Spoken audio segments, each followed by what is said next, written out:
Hello and welcome here. The controversial yet commercially successful director of Warner Bros. Suicide Squad, David Ayer, has revealed how DC movies could be saved. The issue of what went wrong with the WB's DCEU shared universe looms large following a string of 7 unimpressive box office performances in succession. What follows is even more intriguing because James Gunn and Peter Safran's DCU revamp is scheduled to debut when James Wan's Aquaman: The Lost Kingdom finally hits theaters in December. Following Shazam and Blue Beetle, Ayer reacted to a piece asking where DC fans have gone after Blue Beetle became the third DC film of 2023 to get disappointing box office results. The flash and fury of the gods. Embracing the dark and intense brand that, in his perspective, DC is based on, and having faith in the execution were among the key factors on his success roadmap. Ayer's remarks, rather predictably, sparked discussion on Twitter. Concerns regarding his assertion that DC is intrinsically gloomy since it's somewhat oversimplified spurred more remarks from the Fury director. While a fan said that if you are a DC fan for that reason you might find it hard to like most of their characters.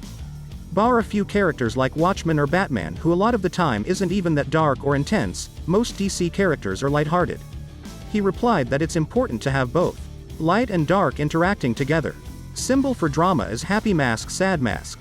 Not too dark masks. Not too light masks. Balance is key. Stakes, drama, soul, hope, light, darkness, pain, joy. You will never get that richness from comedy only. Even though it's inevitable that DC Comics fans will object to the idea that darkness and intensity aren't necessarily essential components of the brand, it's difficult to ignore the fact that Christopher Nolan's Dark Knight trilogy, The Batman, Joker, and even Suicide Squad rank as the highest-grossing DC films. Of course, Wonder Woman and Aquaman rank well as well, but it would be limiting to ignore the appeal of the grimdark strategy. Furthermore, Ayer's remarks highlight the main difficulty the DCU relaunch will face. From Zack Snyder's Justice League, a shot of Cyborg, The Flash, and Batman appears in the middle, with a color shot of Superman, Wonder Woman, and Aquaman to his right. Contrary to the MCU, there is a case to be made that the filmmakers of DC films are used as a selling point equally as much as or perhaps more so than the main characters in those films. While Ayer is correct that DC has some of the strongest characters in publishing, DC characters outside of Batman and Superman and their related bad guys don't exactly have the same appeal. The fact that few people were aware of Blue Beetle, despite its actual excellence, prevented it from reaching its full potential. This was made worse by a genuine marketing blackout brought on by the timing of the Hollywood actor and writer strikes. The fact that Michael Keaton's Batman dominates the Flash merchandise sales says a lot along those lines. Conversations about DC movies frequently focus on the filmmakers and their views, in contrast to the Marvel Cinematic Universe, which sells a cohesive vision and a build to crossover events like the Avengers movies. The same rationale applies to James Gunn's nomination as DC's new president.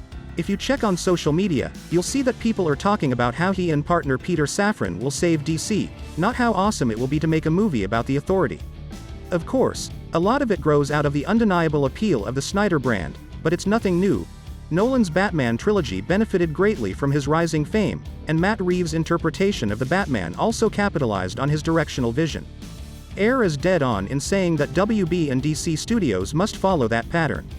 Selling the next DCU films on brilliant filmmakers who will provide a vision feels like low-hanging fruit and a way to stem the tide, regardless of whether the seeming lack of trust in some characters is real or whether it's just a social media issue that generates high discussion. Ayer's involvement with Suicide Squad undoubtedly influences his perspective, but he is correct about the best course of action.